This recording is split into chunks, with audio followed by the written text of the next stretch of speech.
When you say rebirth, you're essentially asking what happens after death. Don't believe anything, don't disbelieve anything, but if you just pay attention to yourself, you can see the body that you carry is something that you slowly accumulated. Hello दोस्तों, अस्सलाम वालेकुम। मुझे कहते हैं जी अहमद और आज फिर से हाजिर हूँ आपके लिए एक नया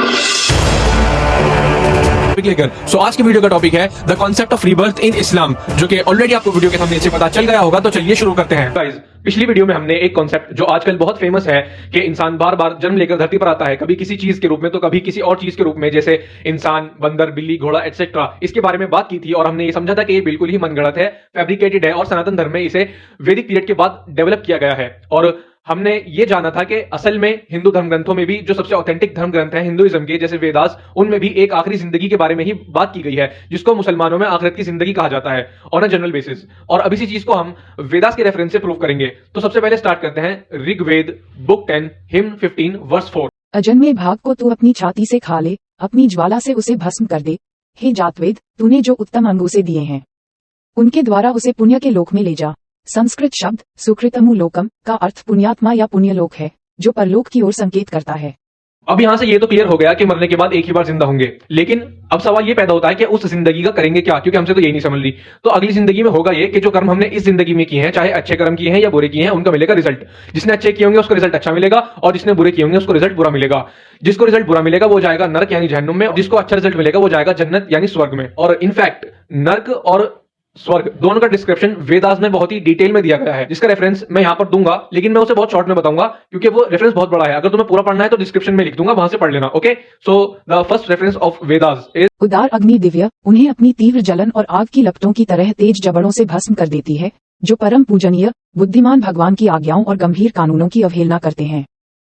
इसके बाद स्वर्ग का डिस्क्रिप्शन हमें वेदास में 5 जगहों पर मिलता है, जिसमें से एक मैं यहां बता रहा हूं, बाकी के 4 जो है डिस्क्रिप्शन में लिख दिए हैं, वो वहां से पढ़ लेना। ओके, अथर्ववेद पुस्तक 4 भजन 34 श्लोक 6 देवीचंद। ये सभी मक्खन की धाराएं शहद के किनारों के साथ आसुत जल, दूध और दही और पानी के साथ बहती हुई आपके घरेलू जीवन में आपके आनंद को बढ़ाती हैं। आप इन चीजों को पूरी तरह से प्राप्त करें और विभिन्न तरीकों से आत्मा को मजबूत करें। अब आते हैं इस्लामिक पर्सपेक्टिव पे। सो इस्लाम में लाइफ आफ्टर डेथ का जो पहला रेफरेंस हमें मिलता है वो मिलता है कुरान में, सूरह बकरा चैप्टर 2 वर्स 28 में। कैफ़ तकफुरून बिल्लाहि व कुंतुम अमवातन फअहयाकुम थुम्मा युमीतुकुम थुम्मा युहयीकुम थुम्मा इलैहि तुरजऊन। काफिरों, तुम अल्लाह से क्यों कर मुनकिर हो सकते हो? जिस हाल में कि तुम बेजान थे तो उसने तुमको जान बख्शी, फिर वही तुमको मारता है, फिर वही तुमको जिंदा करेगा, फिर तुम उसी की तरफ लौटाए जाओ। इसके बाद दूसरा रेफरेंस जो हमें मिलता है वो मिलता है कुरान में चैप्टर 67 वर्स 2 में।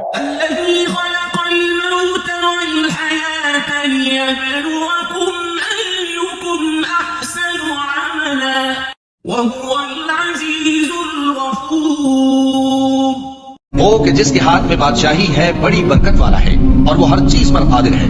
उसी ने मौत और जिंदगी को पैदा किया ताकि तुम्हारी आजमाइश करे कि तुम में कौन अच्छे काम करता है, और वो जबरदस्त है, बख्शने वाला है। इसके बाद तीसरा और बहुत इंपॉर्टेंट डिस्क्रिप्शन हमें लाइफ आफ्टर डेथ का जो कुरान में मिलता है वो मिलता है चैप्टर 3 वर्स 185 में।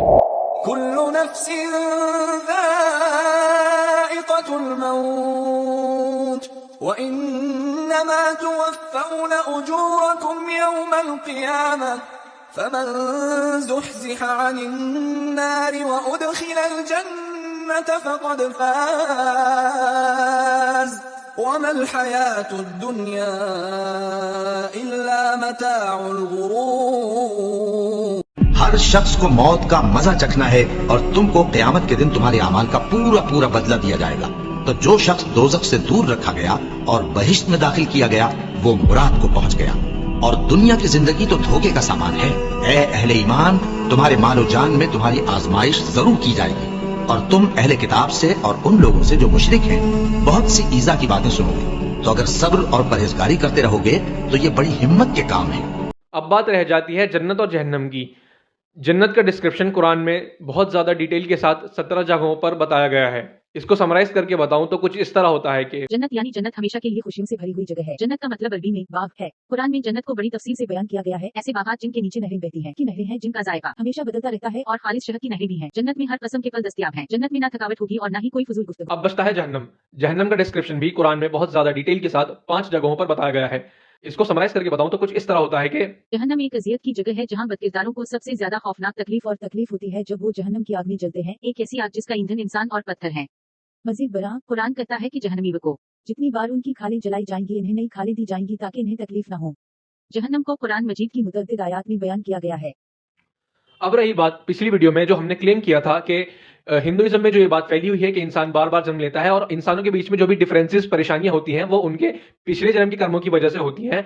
इसका इस्लाम ने एक रैशनल आंसर दिया है जिसके बारे में अल्लाह ताला कुरान में फरमाते हैं चैप्टर 67 वर्स 2 में। इसका मतलब ये होता है कि जो लोग ये कहते हैं कि इस जिंदगी में हमें पिछली जिंदगी के कर्मों का फल मिल रहा है, लेकिन इस्लाम कहता है ऐसा नहीं है कि बेटा यही जिंदगी है जिसमें कर्म करने हैं, यानी कि ये जिंदगी टेस्ट है और अगली जिंदगी में यानी कि जब मरने के बाद आप आखिरत में फिर से उठाए जाओगे वहां पर इसका रिजल्ट मिलेगा और तभी बताया जाएगा कि आपका रिजल्ट अच्छा है या बुरा, और उसके हिसाब से आपकी जगह डिसाइड होगी कि आपको अच्छी जगह जाना है या बुरी जगह जाना है। और इसीलिए कुरान में इसका इतना डिटेल्ड डिस्क्रिप्शन दिया गया है कि हमें अच्छे से पता चल जाए कि हमें कौन सी जगह जाना है और कौन सी जगह नहीं जाना, और हम इसका फैसला कर लें और उसके अकॉर्डिंग काम करें। और कल कयामत के दिन जब हमें हमारा रिजल्ट बताया जाए तो हम ये ना कहें कि हमें तो पता ही नहीं था। So that's all for today. मिलते हैं आपसे अगली वीडियो में, तब तक के लिए जज़ाकल्लाह खैर। Don't forget to subscribe, like, comment and share. Thank you.